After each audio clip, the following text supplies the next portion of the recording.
Sorry, I was told to wait for the music, so hence the slight hesitation. I'm up here on behalf of the Digital World Summit Advisory Committee. And before I begin, I'd like those committee members to actually stand up and show yourselves. So Suzanne Lortie, Suzanne, stand up. José Plamondon, José's right here. Jeremy Bailey, if you could peek out from behind the curtain.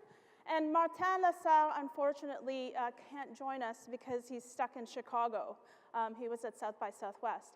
So this committee has been, thank you very much. This committee has been meeting for the better part, oh yes, let's. This committee has been meeting for the better part of a year.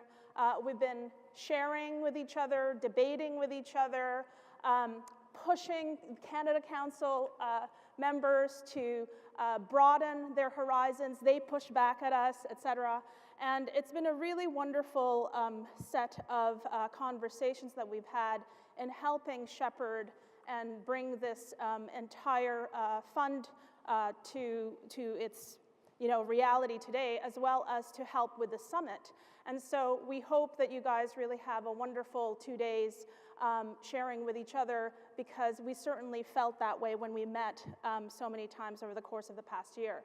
So our kind of, the reason for me being up on this stage is because as a committee, we really felt that we needed to contextualize for everyone what we should be thinking about in the next 2 days.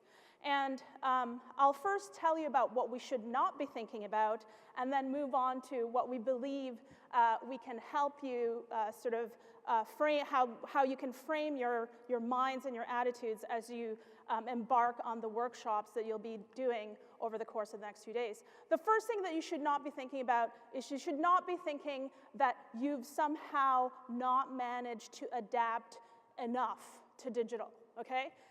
We don't want you to think that somehow the arts sector is lagging in digital, or that somehow we need to then get with the program.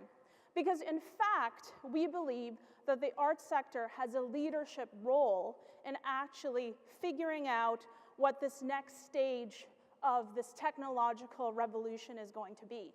So I use this particular quote from a book called Rethinking Technologies that was written in 1993, because this was pre-web. And at that time, a lot of the academics, a lot of the practitioners, a lot of the theoreticians were looking at how to rethink about technologies and ensure that technologies get rechanneled to become a productive mode and towards collective becoming. And I think we're now at the same sort of juncture in 2017 as we start to really figure out what this next wave of technological evolution is going to be. And I think our role as the arts sector is critical to ensure that the new sets of technologies are done in such a way that they become productive modes for collective becoming. And collectivism presupposes that everyone has an equal voice on the table, and we think that the arts sector has an equal voice at that table. Woohoo! And so what we're going to talk about very, very quickly is the 7 transformations to get us future ready to take our seat at that table, okay? So I want you guys to be really pumped for this. The first one is we got talked a lot at us about the attention economy and how, the scarcity factor that we have in the world today is attention. Attention is scarce, therefore, Simone talked about this with the stuff he talked about with fake news, the fact that clicks and likes and things like that are driving this, demand for attention that's so scarce for all sorts of publisher and content creators have. So we then fall into this habit of then fighting for attention, of being driven to create new types of processes, frameworks, products to vie for attention, because that's what's so scarce. Well, we know, given what's happened in the past little while, that in fact, that attention economy is short-lived, and that we're actually moving into an intention economy, okay? okay? And this is a phrase that was created by Doc Searls, who wrote a book in 2012 called The Intention Economy. And the kind of theory that he had was, as consumers actually armed with technologies become more adept at understanding what their needs are, they will be driving the bus in many ways, and that they're going to drive what it is that they want from the products that they need, and from the companies whose products they need, and from the cultural organizations whose experiences they need, and that they're the drivers of this bus. So this intention economy is largely going to be facilitated by things like AI, by machine learning, by algorithms, by all these things that we now hear a lot about. So we are well on our way to becoming part, or to transforming the attention economy into this intention economy. But what doesn't often get said, and this is something that's critical in Doc Searls' book, is that it also implies that the consumer owns the data in order to be able to drive that bus. And right now, there's a tension between who owns that data, corporations mainly, and how that data gets used. So if we want to move into this intention economy where our audiences understand what it is that they want from us, and we are willing to engage in a conversation with them about what to bring them, then they also need to have some ability to manage their personal data that they have online. So this movement towards an idealized state of the kind of more equal economic structure that the internet could have through the intention economy demands that we have a different relationship to data than what we have now. And so what we're really talking about is moving from this notion of big data as being something that is owned solely by monopolistic corporate structures to something that is being driven by need. So as a sector, we need to understand what our relationship is to big data, and understand that what we really are thinking about is what our relationship is to big synthesis, okay? So data is only as good as what we glean from it. So insights become much more important than the data itself. How we contextualize data, the kinds of questions we ask to aggregate that data, the types of biases that we might put into the system as we collect data, all of these things are driven by what we're trying to synthesize. So what we're trying to collect, why we're trying to actually aggregate this data, and the need that we have for it. So again, I think as the arts sector, we need to start to understand that although we need to play a role in how the digital economy has evolved, and we need to understand how it works, we also need, as Simone says, to go back to first principles and really go back to the why. Why do we need this stuff? What are we doing with it? How are we using it? How are we collecting it? Who is it for? And how do we actually glean the right types of insights that we need in order to create a more either equal relationship with our audiences, a more equal society. So from big data, we go to big synthesis. So I think that's a big transformation that's going to start to happen over the next little while too, in terms of the technologies that are being developed. Part and parcel of this whole big data talk is obviously algorithms, okay? So understanding how they work, understanding what drives them, understanding the technologies that are implicit in what's, how contextual engines are being made, et cetera, is something that we're all going to need to sort out in our heads. However, I don't think that fully grasping what are algorithms is ever going to be fully necessary unless we understand that at the heart of this whole thing is that we don't actually want algorithms to drive everything about what it means to be human. So as Yuval Noah Harari says, as long as you have greater insight and self-knowledge than the algorithms, your choices will be still superior and you will keep at least some authority in your hands. If the algorithms nevertheless seem poised to take over, it is mainly because most human beings hardly know themselves at all.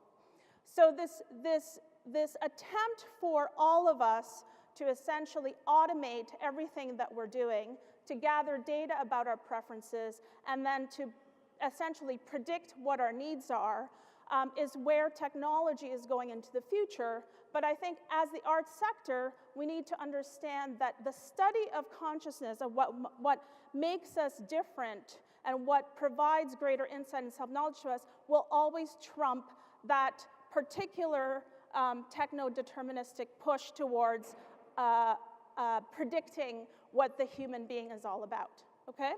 So the key point around that transformation is that although algorithms are becoming a key part of the technological revolution in this next few phases, I think it's important to still understand that consciousness and understanding what consciousness is all about is going to be part and parcel of what we have to keep putting back on the table when we're at that table collectively figuring out what this next new sets of technology evolution will be about. Another thing we're hearing is virtual reality. So for virtual reality, I think it's important that what we really need to understand about it is that we need to fully understand the hidden reality that virtual reality could bring.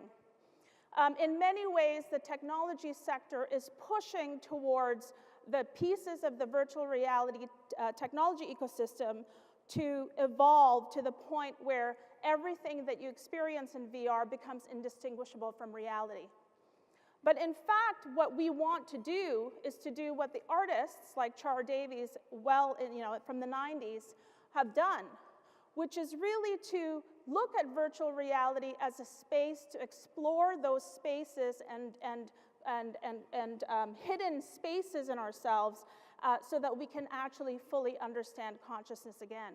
So it's not about the literal representation of the world, but it's about the ability for us to use virtual reality to understand the hidden spaces of what makes us human.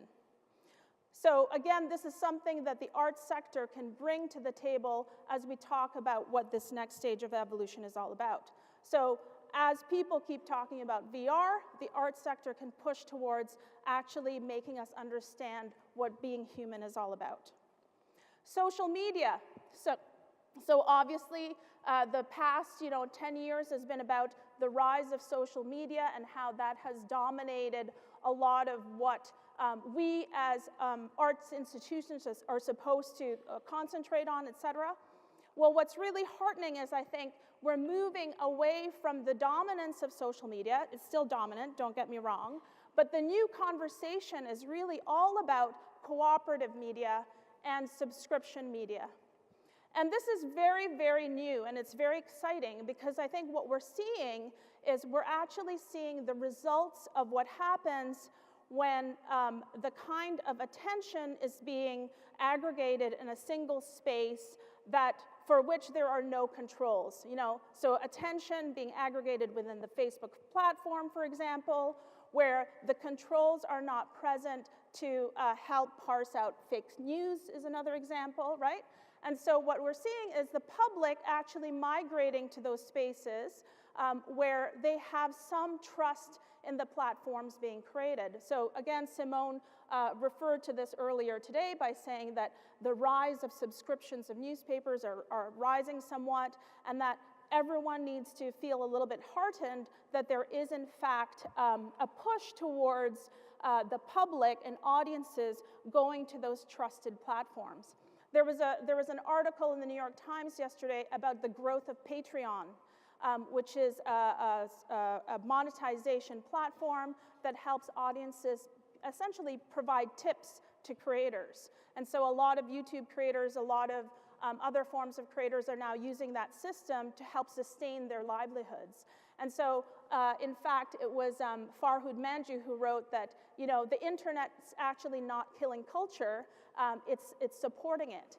And he can now write that because of this trend towards the public and audiences starting to support in ways with the money, creators that they're sort of attached to and engaged with. So I think this is a trend that we all need to watch, is to really think about how instead of concentrating solely on what our Facebook strategy should be, maybe it's about how do we start to think about cooperative media meaning, are there platforms we could be working together with other types of arts institutions that could be shared amongst multiple organizations and therefore aggregate audiences in that fashion? And is there a way for us, once we've engaged with those audiences, can we help them to start understanding that they need to start paying for this? So I think this is I'm very, very excited about this particular trend line.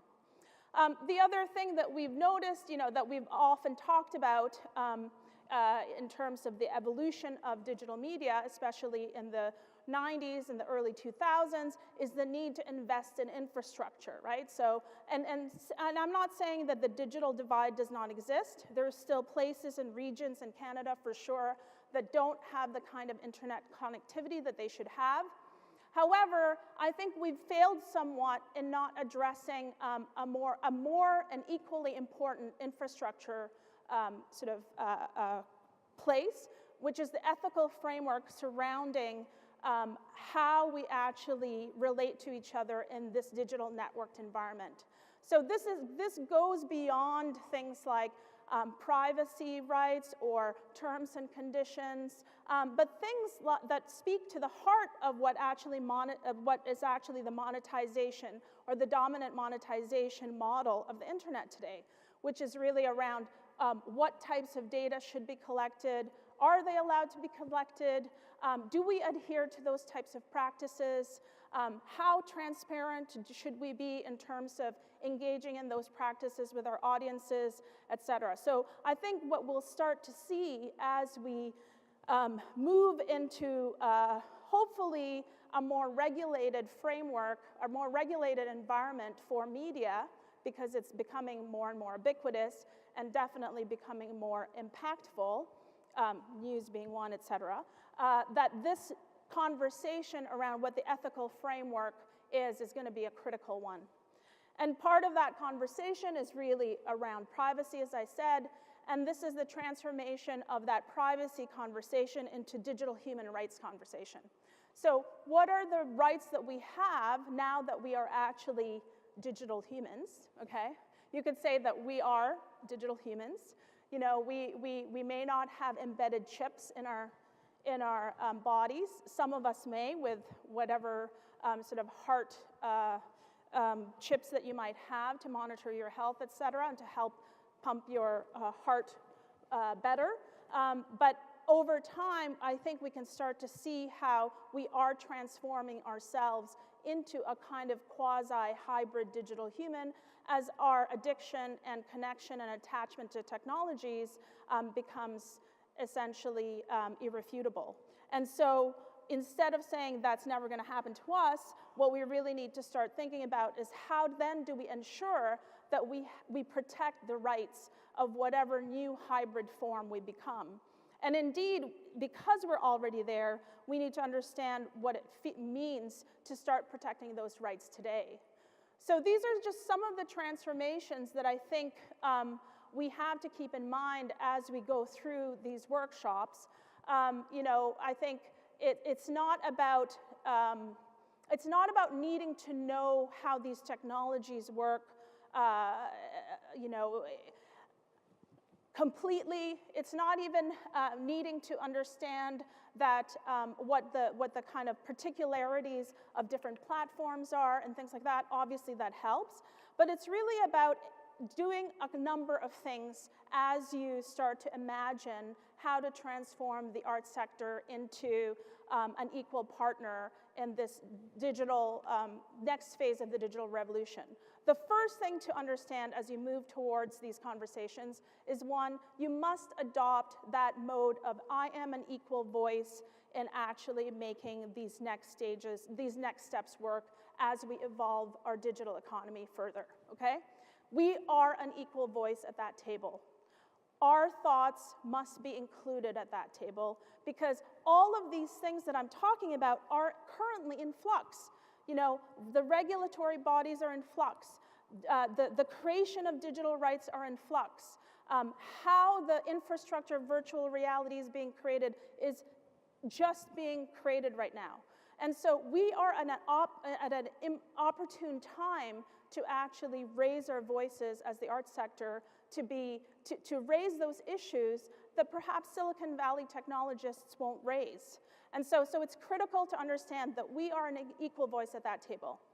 The second thing to understand is that you don't necessarily need to know the technology itself or to be a technologist to actually have an insightful thing to add to that table, okay?